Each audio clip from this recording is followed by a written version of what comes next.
Procuradoria-Geral da República denuncia mais 137 pessoas que participaram das manifestações de 8 de janeiro. Polícia Federal faz operação para prender garimpeiros que exploravam ouro em terras indígenas. Novo programa Minha Casa Minha Vida também vai financiar imóveis para quem recebe pouco mais que 2 salários mínimos por mês.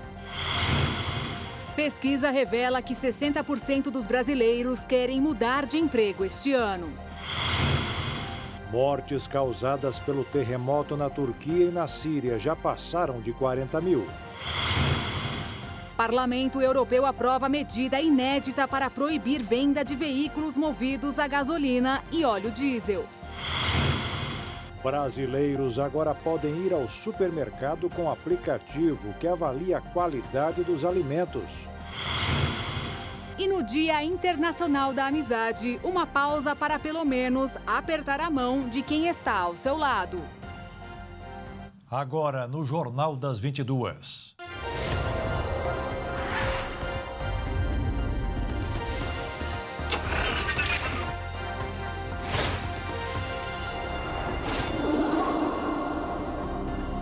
Olá, boa noite. Boa noite.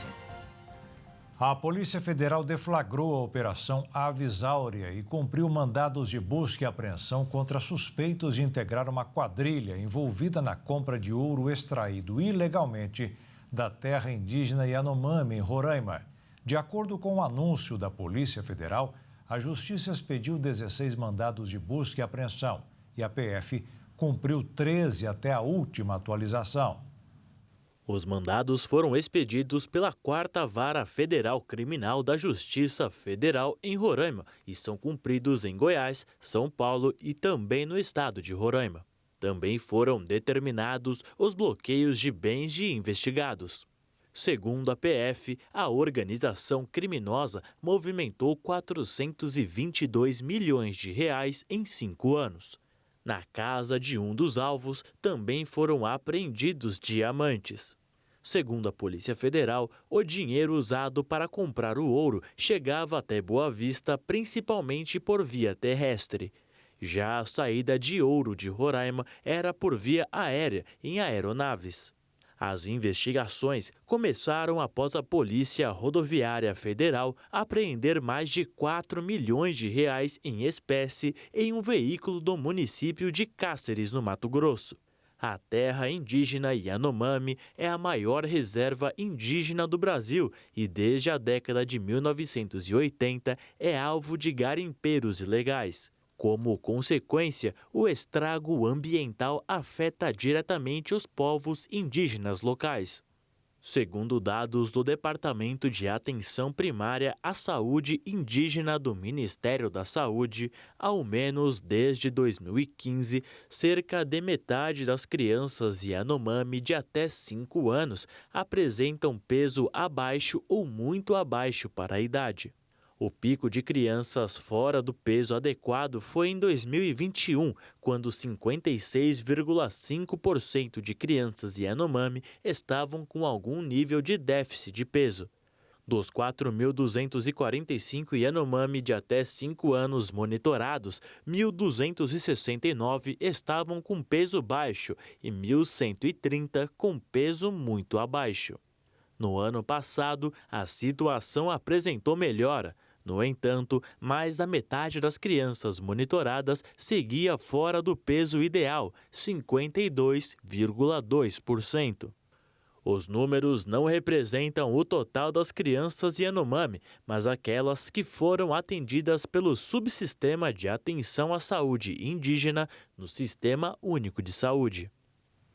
O ex-ministro da Casa Civil do governo Lula, José Dirceu, teve sua condenação por lavagem de dinheiro reduzida pela 5ª turma do Supremo Tribunal de Justiça. Os ministros entenderam que as condutas atribuídas ao ex-ministro como lavagem de dinheiro, na verdade, representavam apenas o desdobramento do crime de receptação.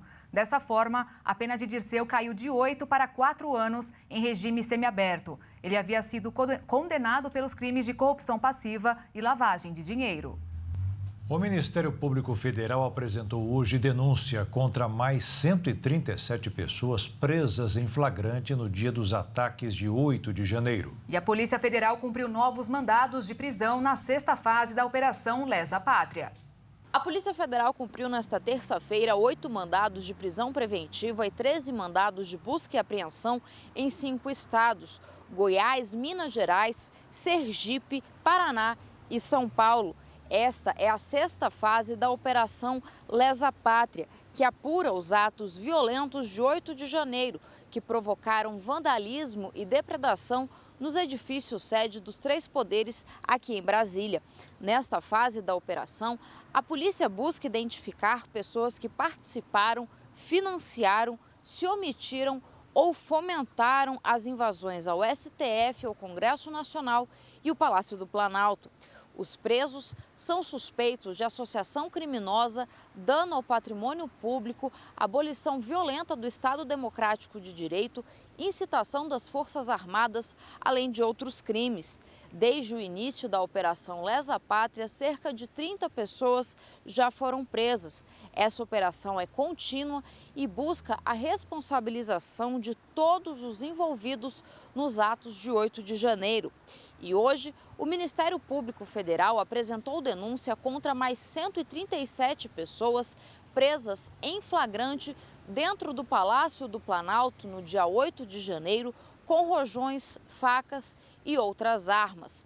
Até agora, 835 pessoas já foram denunciadas pelo MPF, sendo 645 pessoas suspeitas de incitar os crimes.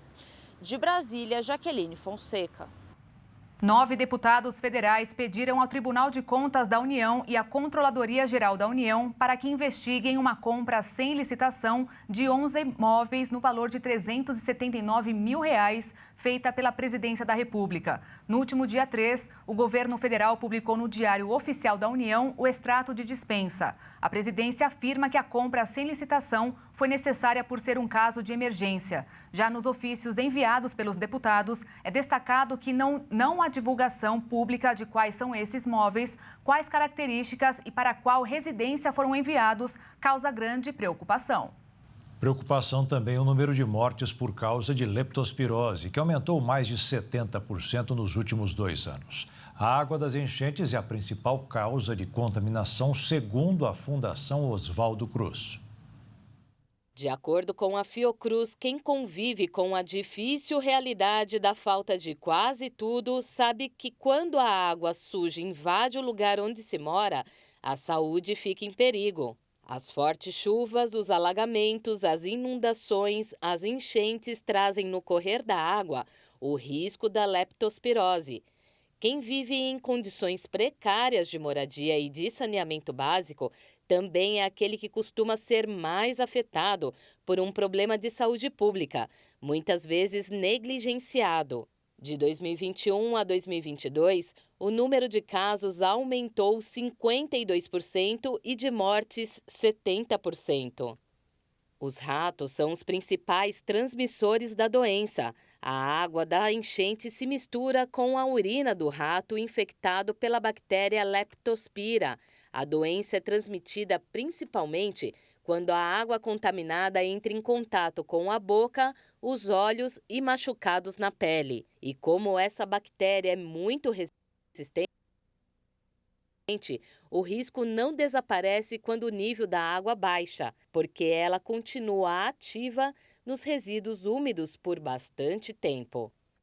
Um novo vírus chamado de Marburg abriu um alerta mundial. Isso porque de janeiro ao início de fevereiro, a OMS já relatou 9 mortos e 16 casos suspeitos na Guiné Equatorial. Da mesma família do ebola, o vírus é um dos mais perigosos do mundo. A taxa de mortalidade dos infectados pode chegar a 88%. O Marburg causa febre hemorrágica e é transmitido por morcegos a primatas e seres humanos. O contágio ocorre por meio de fluidos corporais de pessoas infectadas ou por superfícies e materiais. A OMS convocou uma reunião de urgência para tratar do surto do vírus no país africano. A ideia é declarar estado de alerta sanitário. E o aumento dos casos de dengue, uma epidemia de chikungunya no Paraguai, acendeu um alerta nas autoridades de saúde de Mato Grosso do Sul.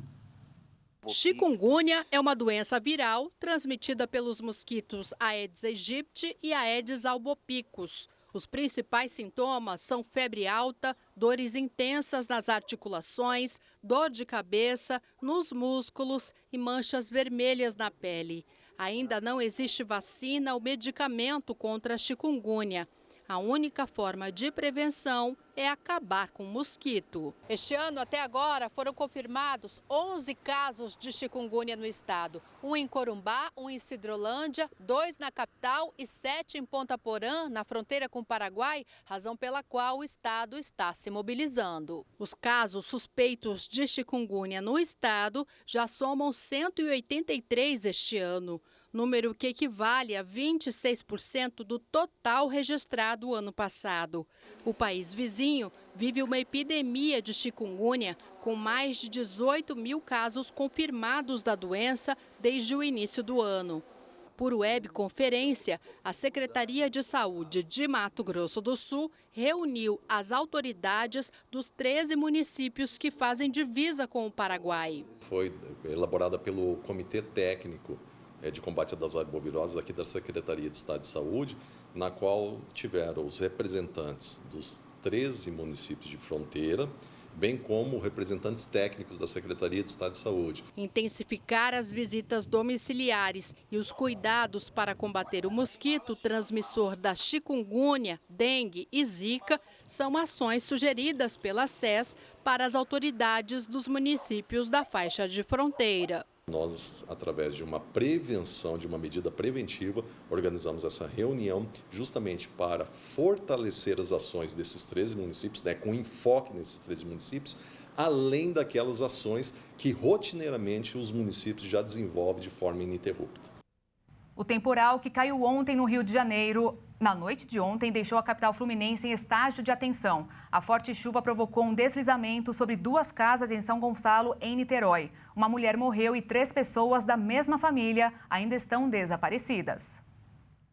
A vítima, identificada como Roseli de Castro, de 52 anos, morreu no bairro Engenho Pequeno durante as chuvas na noite desta segunda-feira. O Centro de Operações da Prefeitura contabilizou ao menos 12 bolsões de água em vias, uma árvore caída no centro da cidade e o fechamento da estrada Grajaú-Jacarepaguá, na Zona Oeste. Em 3 bairros do Rio de Janeiro, estruturas de alvenaria de imóveis desabaram: Grajaú, Laranjeiras e Vila Isabel. O Corpo de Bombeiros Militar do Estado foi acionado para cerca de 50 ocorrências relacionadas às chuvas em São Gonçalo, incluindo 9 desabamentos ou deslizamentos e mais de 30 inundações e alagamentos. E a seguir, novo programa Minha Casa Minha Vida também vai financiar imóveis para quem recebe pouco mais de 2 salários mínimos por mês. E ainda, a pesquisa revela que 60% dos brasileiros querem mudar de emprego este ano.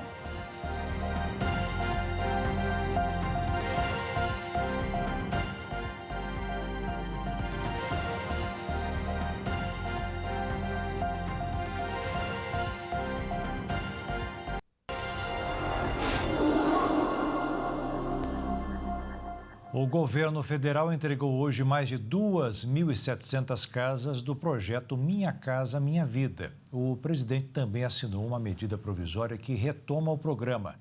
O governo federal pretende entregar 2 milhões de moradias até 2026.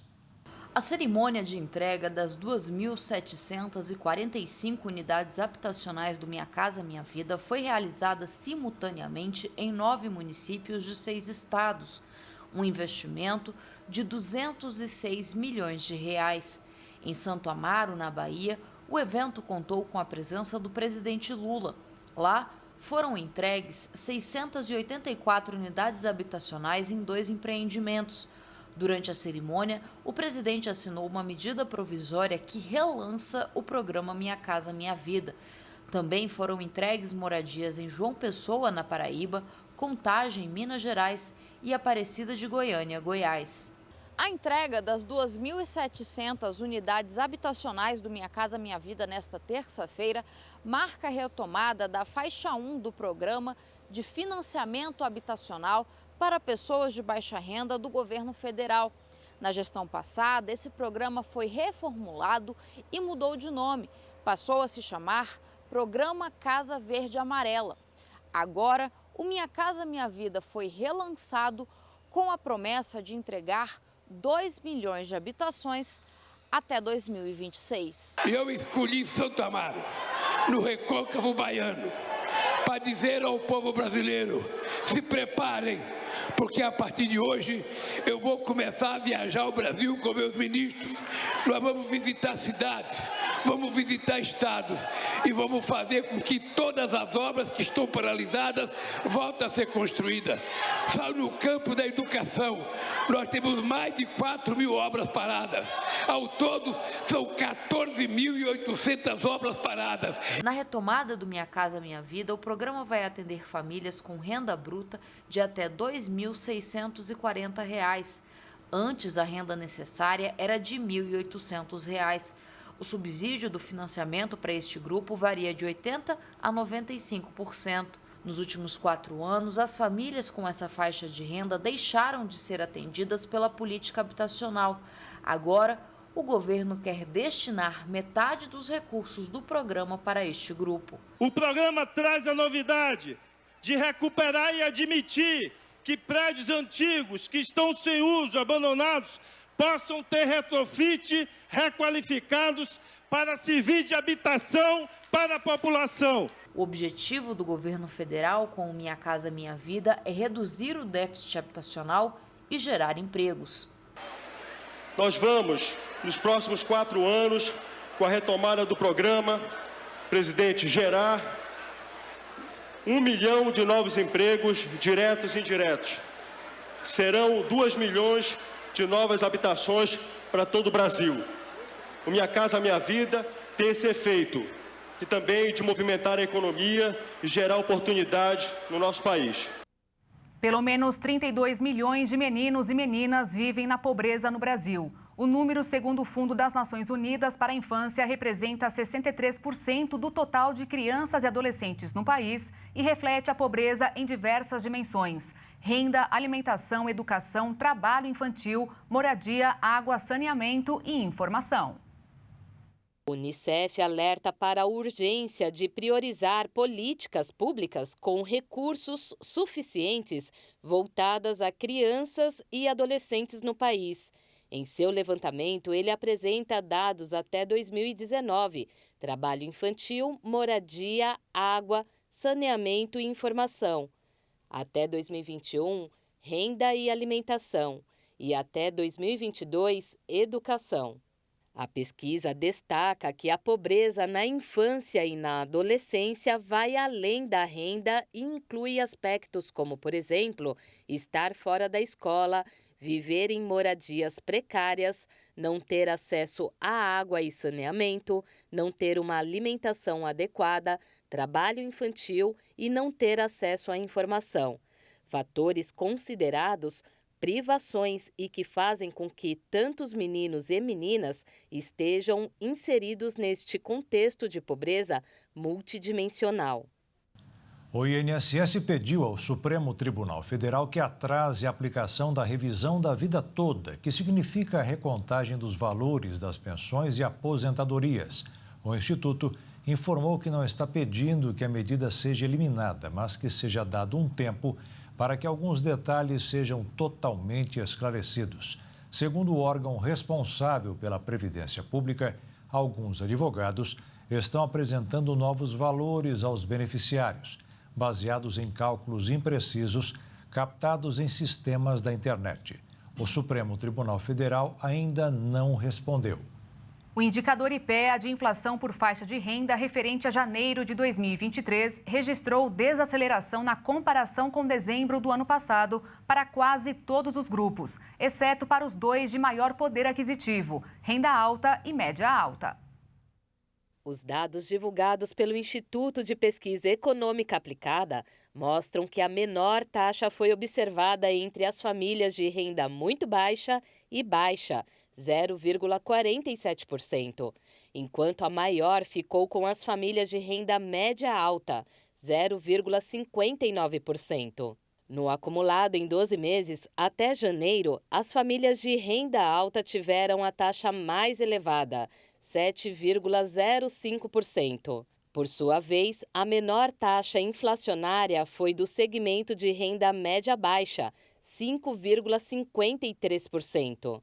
Segundo o estudo, ainda na comparação com janeiro do ano passado, as 3 faixas de maior poder aquisitivo apresentaram aceleração inflacionária, não apenas por causa da queda mais moderada das passagens aéreas em 2023, com menos 0,51%, relativamente a 2022, com menos 18,4%, mas também pelos reajustes de 0,81% da gasolina e de 1,2% dos planos de saúde, em contraste com as deflações de menos 1,14% e de menos 0,69%, respectivamente, no ano passado.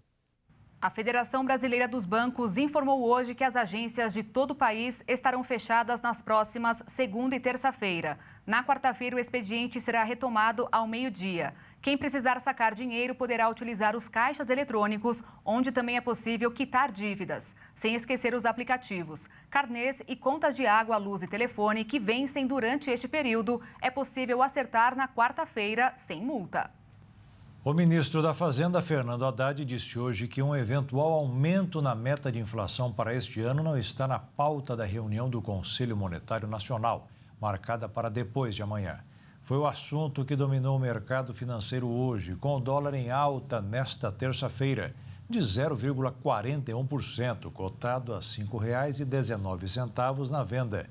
Já a Bolsa de Valores fechou em baixa de 0,9%, aos 107.849 pontos.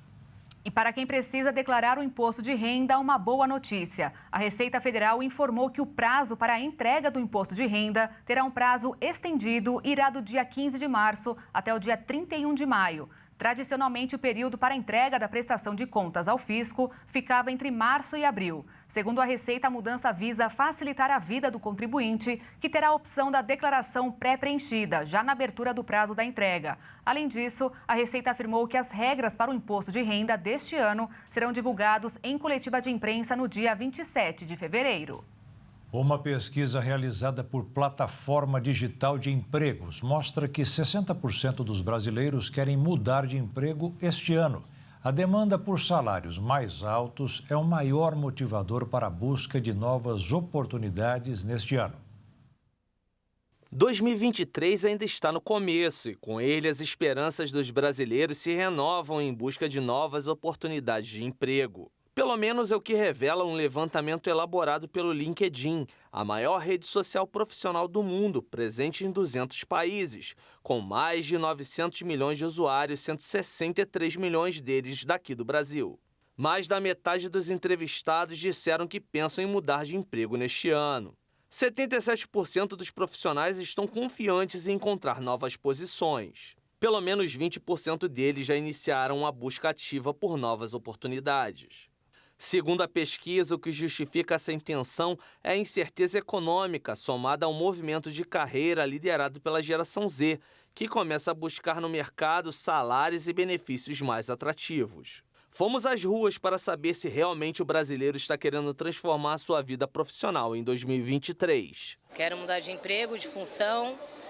Acho que o mercado de trabalho está bem escasso. As oportunidades são mínimas. Eu, futuramente, prefiro abrir o meu negócio e ter meu negócio próprio do que ser empregado até pelo salário mínimo, pelos benefícios que hoje o mercado está oferecendo. Inclusive, eu já estou nessa. No ano passado, eu saí de uma empresa que era mercado e meu sonho era trabalhar de segunda a sexta. Lá eu era auxiliar administrativo. Hoje eu faço curso de administração e estou estagiando aqui. De administração mesmo. Atualmente estou desempregado, mas sim, eu quero trocar por causa que eu acho que está muito difícil para arrumar emprego. Sim, eu estou querendo buscar umas novas oportunidades para mim crescer. Eu estou fazendo curso, estou fazendo inglês por minha parte mesmo, então estou fazendo várias pesquisas também. Mas essa mudança no comportamento da força de trabalho brasileira ocorre em um momento de retração das contratações no país. Em dezembro de 2022, houve uma queda de 23,6% na oferta de vagas formais em relação ao mesmo período do ano passado. Mas mesmo assim, de acordo com a pesquisa do LinkedIn, 82% dos profissionais entre 25 e 34 anos acreditam que vão conseguir uma nova função ainda neste ano. Já entre os profissionais com mais de 35 anos, esse percentual é de 67%. Fernando Holanda Barbosa Filho, economista e pesquisador da Fundação Getúlio Vargas, fala do atual cenário do mercado de trabalho no Brasil e das projeções para esse ano. O mercado de trabalho esse ano ele vai ter um desempenho inferior ao que ele teve nos últimos 2 anos. Por conta da pandemia, os 2021 e 2020, o crescimento das oportunidades de trabalho, do número de empregados e a queda na taxa de desemprego foi bastante considerável. No entanto, as projeções para esse ano de 2023 que se inicia é de um crescimento econômico mais baixo, com isso uma expansão menor do mercado de trabalho, até mesmo um aumento da taxa de desemprego ao longo do ano. Então, nesse sentido, vai ser um mercado de trabalho mais difícil esse ano do que ele foi nos anos anteriores. O estudo também mostrou que a demanda por salários mais altos é o maior motivador para essa movimentação. Mas isso pode esbarrar na recusa dos líderes das empresas, que em geral não estão oferecendo aumento salarial neste momento. Entre as outras razões para a mudança de emprego estão a busca por melhor equilíbrio entre trabalho e vida pessoal, a confiança dos trabalhadores em suas habilidades, a falta de oportunidade de crescimento na empresa atual, o desejo por trabalhar parcial ou totalmente remoto, ou ainda trabalhar por conta própria. Segundo a psicóloga Glauciane Hilário, os profissionais brasileiros, após terem enfrentado cenários econômicos e sociais complicados nos últimos anos, se adaptaram para enfrentar situações de crise. Eu percebi que durante aí a pandemia, sim, já se vinha num processo de resiliência dentro das empresas, e aí com a questão da pandemia, os profissionais, tanto as gerações mais recentes quanto as gerações mais maduras, conseguiram digamos, se adequar a esse susto mundial, porque realmente foi um susto mundial, achando que a gente iria, digamos, implodir, né, enquanto país, enquanto nação, e aí observou-se que não, que foi possível passar por essa maré. A pesquisa também revelou que os profissionais continuam cobrando ofertas de trabalho remoto e buscando bem-estar e equilíbrio, tendência que cresceu no período pós-pandemia. Atualmente, mais da metade dos trabalhadores no Brasil afirma que prefere trabalhar em regime híbrido. Diante desses novos paradigmas e desafios do mercado, confira algumas dicas para obter um novo emprego ainda em 2023. O profissional que ele está fora do mercado, a primeira dica que eu dou, ele precisa, por exemplo, estar numa rede social como o LinkedIn. A maioria das empresas estão ali dentro. Ali você tem praticamente muitos líderes, você tem muitas equipes, enfim, pessoas que estão ali transitando. Então, é importante que esse profissional esteja lá, que mantenha o seu perfil atualizado dentro dessa rede, que faça contatos, que mostre para a rede que ele está ativo, que ele está em busca de trabalho. Então, o profissional que pretende, então, mudar de área, ele precisa, de antes de mais nada, olhar para si e entender, neste momento da vida dele, o que é mais importante para a vida dele. Porque, normalmente, quando a gente fala de área profissional, a tendência é que a questão salarial ela venha de antemão, né, como a principal. Depois disso, quais são os cursos, o que eu preciso fazer para, então, ficar preparado para começar a me inscrever para essas vagas nesse novo perfil. Então, ele aí fazer alguma formação, fazer algum curso, já direcionando para essa nova área que ele quer atuar. Então, mãos à obra. Planeje-se, qualifique-se e tenha muita dedicação para alcançar seu objetivo profissional. Boa sorte! E veja a seguir, Parlamento Europeu aprova medida inédita para proibir venda de veículos movidos a gasolina e óleo diesel. E veja também, as mortes causadas pelo terremoto na Turquia e na Síria já passaram de 40 mil.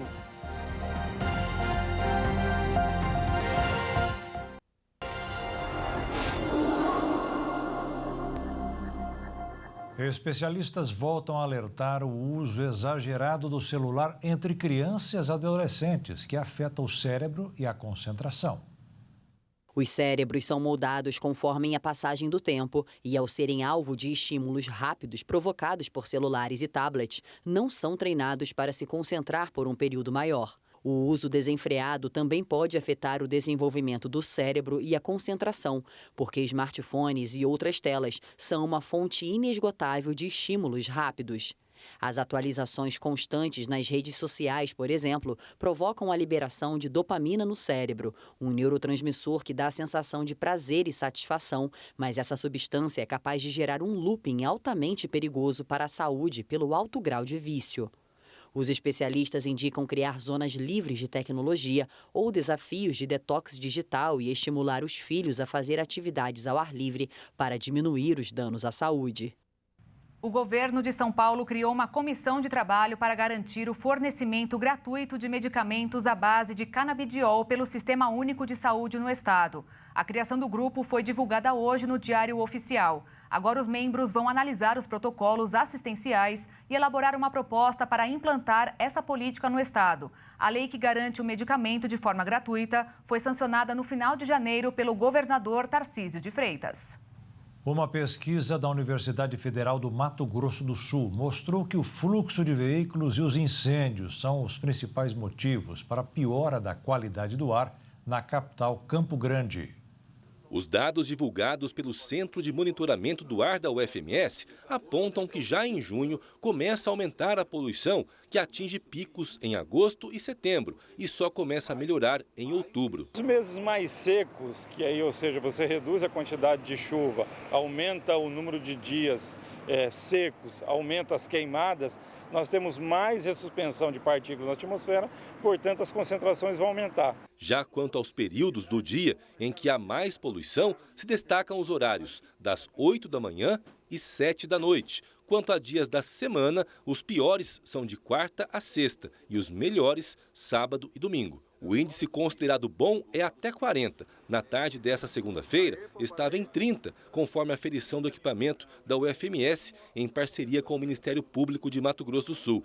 Em setembro, chegou a passar dos 60, considerada moderada a qualidade do ar. O pior, muito ruim, foi registrado em outubro de 2021, quando uma tempestade de poeira tomou conta de Campo Grande. Na ocasião, passou de 120 o índice, que normalmente está abaixo de 15. Ao monitorar a qualidade do ar, a gente tem como dar subsídio para o poder público na tomada de decisão. Principalmente, por exemplo, informar quando essas concentrações aumentarem e a gente vai saber, por exemplo, que as pessoas vão procurar os pós-saúde para fazer inalação, vai ter mais gente desenvolvendo problema respiratório e cruzar esses dados dá para a população saber, então, quando isso vai piorar e já começar a fazer alguma ação de forma preventiva. Campo Grande está em pleno crescimento, desenvolvimento. Conforme o IBGE, a capital sul-mato-grossense beira 1 milhão de habitantes. E agora também vem crescendo a poluição, que pode causar ou aumentar a propensão do desenvolvimento de diversas doenças. Doenças respiratórias. Para quem já tem asma, rinite, enfisema, entra em crise. E doenças cardiovasculares, ou seja, risco de infarto, de arritmia, até de AVC. O médico comenta que há medidas públicas que deveriam ser tomadas para melhorar a qualidade do ar, especialmente em uma capital que tem hoje mais de 610 mil veículos. Em 99, para ter uma comparação, eram apenas 160 mil. A primeira coisa a se pensar é diminuir ou otimizar o transporte por automóvel. Existem algumas opções de políticas públicas, como o rodízio de automóveis ou a carona solidária, mas especialmente procurar estimular, espero que as autoridades estimulem políticas públicas para otimizar, melhorar e que as pessoas possam utilizar o transporte público. E mais, há que tomar atitudes em casa, já que há também poluição doméstica. Se você levar em conta que numa sala de uma residência mal ventilada, uma pessoa fumar um narguile ou fumar um cigarro, os não fumantes que estarão perto fumam 30% dessa poluição domiciliar.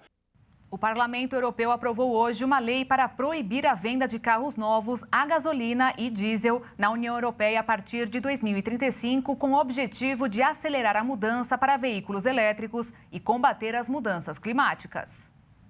Foram 340 votos a favor. Os parlamentares conservadores ou direitistas são contra. A medida tem o objetivo de acabar com as emissões de gás carbônico de carros e caminhonetes 0 km. Falta agora a aprovação da regra pela Comissão Europeia, formada por 27 representantes, um de cada país europeu, para que ela comece a valer. Segundo Jean-Rui Temá, parlamentar responsável pela regulamentação das medidas do bloco, comprar e dirigir carros com emissão zero ficará mais barato para os consumidores com o tempo e estimulará a inovação e investimentos para os fabricantes de automóveis. Regras semelhantes também devem ser aplicadas para veículos pesados. Já o vice-presidente executivo da Comissão Europeia, Frans Timmermans, fez um discurso em que citou uma nova revolução industrial. Em suas palavras, ele disse, abre aspas, a revolução industrial está acontecendo, gostemos ou não. Podemos escolher liderá-la,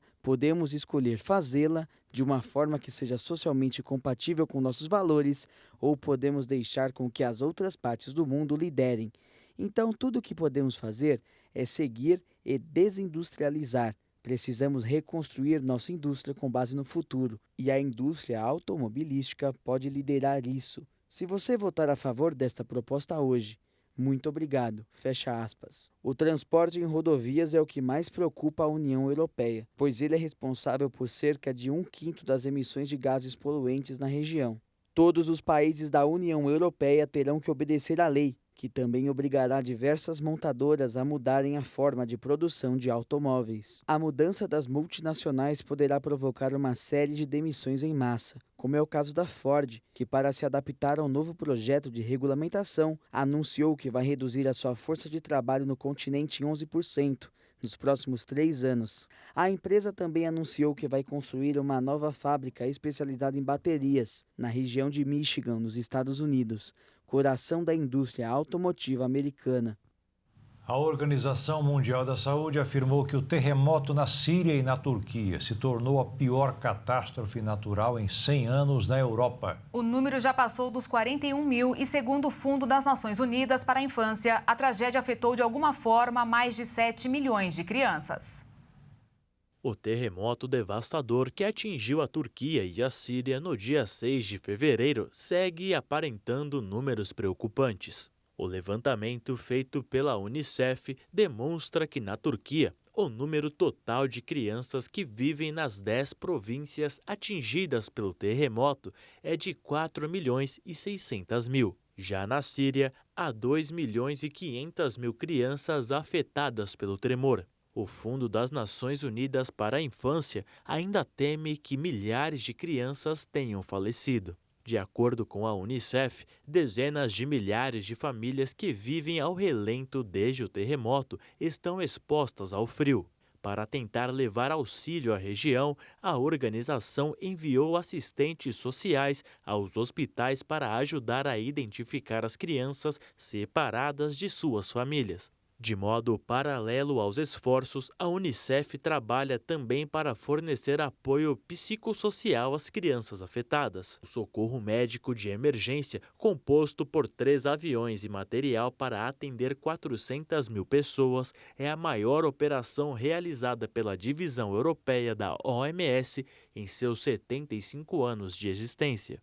A Organização Mundial da Saúde afirmou que cerca de 26 milhões de pessoas precisam de assistência humanitária nos 2 países, e as circunstâncias ainda parecem piorar na localidade. Isso porque, mais de uma semana após a tragédia, os trabalhos de resgate continuam. Um menino de 13 anos foi resgatado com vida depois de ter ficado preso por mais de 200 horas sob os escombros de um prédio na província de Hatay. Alguns especialistas estimam que até 155.000 corpos podem estar sobre os prédios e casas que desabaram na Turquia e na Síria. O presidente turco Recep Tayyip Erdogan disse que os fortes terremotos foram tão intensos quanto bombas atômicas. Erdogan também disse que centenas de milhares de prédios estavam inabitáveis ao sul do país, acrescentando que qualquer país enfrentaria os problemas que eles estão enfrentando durante um desastre como esse. Milhares de pessoas ficaram sem energia nesta terça-feira na Nova Zelândia e centenas de voos foram cancelados devido a uma tempestade que atingiu o norte do país. A força do vento derrubou árvores, postes e deixou estradas danificadas. O governo declarou estado de emergência em 5 regiões do norte, incluindo Auckland, a cidade mais populosa do país. Cerca de 58 mil pessoas na Ilha Norte ficaram sem energia e as autoridades alertaram que pode levar vários dias para que o serviço seja restabelecido. A tempestade também afetou a rede de transportes do país, com voos suspensos e horários de ônibus e trens atrasados. A Air New Zealand disse que cancelou 509 voos. O sonho de todo tutor de pet é que seu animalzinho viva o maior tempo possível. Para a família Costa de Portugal, esse sonho se tornou realidade. Aos 30 anos, Bobby foi reconhecido pelo Guinness como o cão mais velho do mundo. Olhando assim nem parece, mas Bobby é o cachorro mais velho do mundo. Ele foi certificado pelo Guinness no dia 1º de fevereiro, quando completou 30 anos e 266 dias. É uma marca inédita para um cachorro e ainda mais para um de sua raça. A expectativa média de vida de um rafeiro é entre 12 e 14 anos. O Bobby nasceu com mais 3 animais, eram 4 no total, os outros 3 não sobreviveram e o Bobby foi o único que ficou. E lá está, os anos foram passando, longe de imaginar que chegaria aos 30 anos. Nós sempre tivemos um historial de animal muito longo, os nossos animais sempre duraram 15, 16, 18, tivemos um animal que durou 22 anos, que era o Chicote, mas pronto, o Bobby superou a escala e até hoje ainda cá está. Bobby vive rodeado de gatos em uma casa em Conqueiros, uma pequena cidade perto de Leiria, no centro de Portugal. Para a idade que tem, está muito bem a nível de fisionomia, está ótimo. Pronto, por dentro está mais complicado, não é? Já fiz alguns exames e lá dentro os órgãos estão muito juntos uns com os outros e pronto, mas a nível exterior está muito bom. Qual o segredo para viver tanto tempo? O dono atribui a longevidade do cão ao ambiente tranquilo em que vive e ao fato de comer igual à família, uma alimentação variada à base de carne e peixe. Dá. Vem! E a seguir, brasileiros agora podem ir ao supermercado com aplicativo que avalia a qualidade dos alimentos. E no Dia Internacional da Amizade, uma pausa para pelo menos apertar a mão de quem está ao seu lado.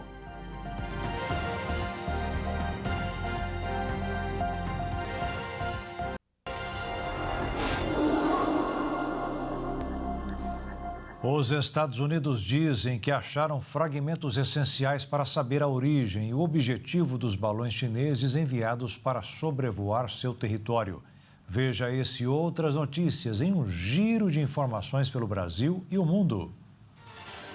Sensores importantes e peças eletrônicas do balão chinês derrubado em 4 de fevereiro foram recuperados pelos Estados Unidos. A informação foi confirmada pelo exército do país. Os norte-americanos acreditam que o balão teria a função de espionar atividades militares na costa oeste, onde outros 3 objetos voadores não identificados foram abatidos por Washington. Nesta terça-feira, o FBI começou a investigação para saber do que se trata o balão e toda a sua composição. O resultado da análise deve sair nos próximos dias. Uma reserva de 788 milhões de reais foi feita pelo Banco do Brasil para cobrir possíveis perdas com as lojas americanas. A instituição financeira espera recuperar os ativos. Por isso, o valor reservado pelo Banco do Brasil em seu balanço é praticamente metade do 1 bilhão e 400 milhões de reais que a Americanas deve para o banco. Segundo José Ricardo Forni, vice-presidente de gestão financeira do banco, a decisão foi tomada simplesmente analisando o caso da forma que ele está hoje, mas pode ser alterada. pois o caso está evoluindo a cada dia que passa. Pesquisadores da empresa brasileira de pesquisa agropecuária estão testando insumos biológicos para aumentar a produção de lúpulo em menos tempo. Quase 100% do lúpulo, ingrediente responsável pelo aroma e sabor em diversas bebidas, é importado. Até o momento, os estudos apontaram que a produção de lúpulo pode ser beneficiada pela ação de bactérias e fungos. Na Turquia, diversos sobreviventes dos terremotos deixaram suas casas praticamente destruídas e partiram para outras localidades para reconstruir a vida. Muitos refugiados sírios desabrigados estão instalados em um parque público na cidade de Gaziantep. Eles montaram tendas improvisadas com papelão, lençóis plásticos, cobertores e pedaços de móveis quebrados. Até o momento, mais de 158 mil pessoas deixaram a vasta faixa do sul do país. A cidade do Rio de Janeiro está sofrendo com as intensas chuvas. O município de São Gonçalo, na região metropolitana, entrou em estágio de atenção após uma pessoa morrer e outras 3 ficarem desaparecidas após a tempestade desta segunda-feira. Segundo os bombeiros, uma mulher foi encontrada sem vida no bairro Engenho Pequeno, depois que o imóvel desabou. De acordo com a Prefeitura de São Gonçalo, em alguns pontos da cidade, o índice de chuva chegou a quase 200 milímetros e pelo menos 15 sirenes foram acionadas. Em São Paulo, a situação é parecida. Pelo menos uma pessoa morreu em meio às enchentes e alagamentos causados pela chuva. Além disso, uma pessoa segue desaparecida na região entre Santo André e São Bernardo do Campo. Uma pesquisa da Universidade Federal de Minas Gerais mostrou que pessoas que não consumiram feijão apresentaram 10% mais chances de desenvolver excesso de peso e 20% mais chances de chegar à obesidade. Por outro lado, o consumo regular de feijão em 5 ou mais dias da semana apresentou o fator de proteção do desenvolvimento de excesso de peso e da obesidade em 15%. Além disso, o grão é rico em ferro, zinco, cálcio e potássio, sendo capaz de combater a anemia e reduzir o colesterol ruim. O prefeito Juarez Ponticelli e seu vice Caio Tokarski, da cidade de Tubarão, em Santa Catarina, foram presos hoje pelo Grupo de Atuação Especial de Combate às Organizações Criminosas. Eles são investigados na Operação Mensageiro, que apura o esquema de corrupção na coleta de lixo no estado. 7 prefeitos foram detidos desde o início da operação. Um aplicativo avalia alimentos e ajuda na escolha de produtos mais saudáveis. A tecnologia escaneia os rótulos e dá nota aos produtos de acordo com sua composição nutricional. O repórter Leonardo Félix tem mais informações. Você já se sentiu perdido ao ler rótulos de produtos em um supermercado? Pois é, agora o aplicativo Desrotulando oferece informações simplificadas dos valores nutricionais dos alimentos industrializados a partir da leitura de códigos de barra.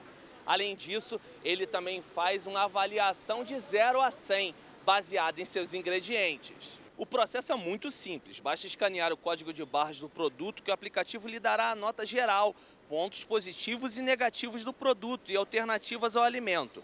Tudo a partir de um banco de dados que vem sendo alimentado desde 2016. O critério das notas é baseado nas diretrizes do Guia Alimentar para a População Brasileira, documento desenvolvido pelo Ministério da Saúde. Alimentos ultraprocessados com alto teor de açúcar e aditivos levam notas baixas, enquanto produtos com maior número de fibras e ingredientes orgânicos ganham notas altas por serem mais saudáveis.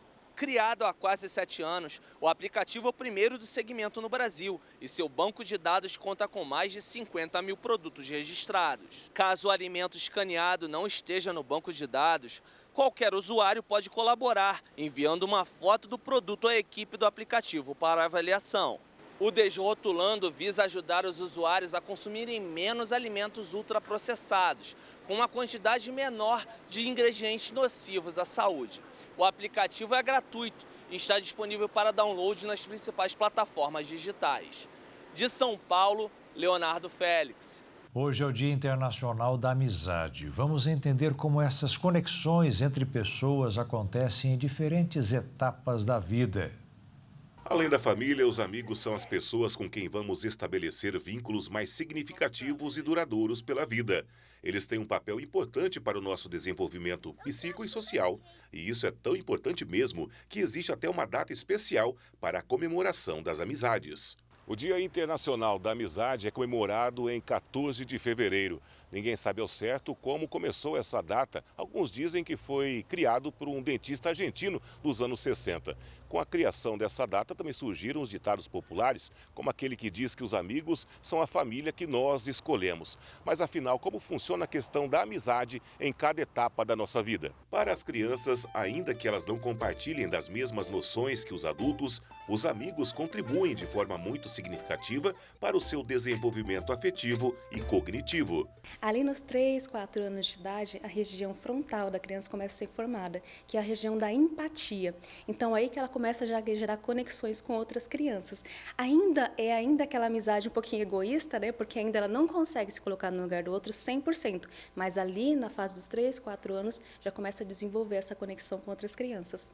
Nessa turminha estão os amigos Teodoro, Mariana, Lorena e Luísa, todos de 7 anos de idade e se conhecem desde bebê. Eu gosto muito dos meus amigos e a minha mãe me contou, no máximo já faz 1 ano, que eu sou amiga deles desde quando eu nasci. A gente só brinca, a gente fica brincando de pega-pega, a gente arranjou um lugar pra gente se esconder. Eu amo! A amizade desses pequenos vem sendo construída e apoiada pelas mães, que promovem encontros, passeios, amigos secretos entre eles, e elas possuem um grupo intitulado Quarteto, em referência aos 4 filhos. Eles cuidam um dos outros, né? Então os maiores cuidam dos pequenos, eles ligam no dia do aniversário, sempre quando a gente pode, a gente faz reunião de amigo secreto, final de ano, Natal, compra presente um para o outro, e as meninas são as melhores amigas, né?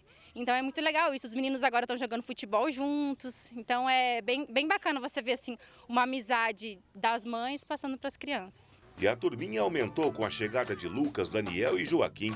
E se por conta da maternidade as 4 mães se tornaram amigas, motivos não faltam para fortalecer ainda mais essa amizade. Sempre estava no mesmo dúvida, tinha a questão de amamentação, vocês estão passando por isso e eu estou passando por isso, aí tinha aquela ajuda, daí foi surgindo a ajuda da amizade, a ajuda com as crianças e assim foi ainda nossa amizade está até hoje. Já a adolescência é o momento em que os jovens costumam entrar numa crise de identidade que só se resolverá no futuro. É a fase das dúvidas e por isso a influência das amizades ganha bastante força na fase da adolescência. O nosso cérebro ele termina de ser formado ali nos 25 anos de idade.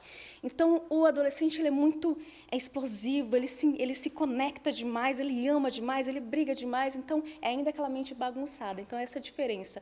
A criança é instinto e o adolescente já é mais aquela impulsividade, aquela mistura de sentimento. Conquistar e manter fortes amizades costuma ser muito natural da infância, mas conforme os anos passam, a sensação é de que acabamos perdendo essa habilidade. Isso porque, diferentemente de quando somos mais novos, ter amigos próximos na vida adulta vai além de apenas querer. É preciso se dedicar e manter uma certa abertura para que a relação consiga florescer. Empatia. Se colocar no lugar do outro, aprender a escutar, aprender a dialogar, tá? Para a gente conseguir ter aí uma amizade mais longa. Esse grupo é formado por 15 amigas que se reúnem desde o ano 2000. Uma amizade onde elas dividem vivências, se ajudam e se divertem. O nosso grupo é um grupo assim muito interessante e uma amizade muito longa e muito unidas, entende? Que não tem isso, por exemplo, de uma discordar da outra, nós não temos isso. A gente tenta ajudar uma a outra, ajudar nos seus problemas, ajudar a resolver. Essas amigas têm um caderno onde escrevem sobre os encontros que realizam e sempre tem muita história para contar. Precisa de uma anotação, né? Essa coisa gostosa que a gente tem, que a gente queria estar toda semana juntas. A gente se tornou uma família. Eu falo que amigo é um compartilhar de sentimentos, né? A amizade é um sentimento de afeição e de carinho que temos pelas pessoas.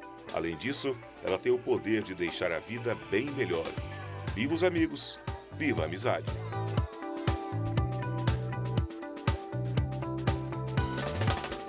E o Jornal das 22 termina aqui. Obrigada pela sua companhia nesta terça-feira. Um ótimo fim de noite para você e nós te esperamos amanhã. Uma boa noite, fique na paz. Tchau.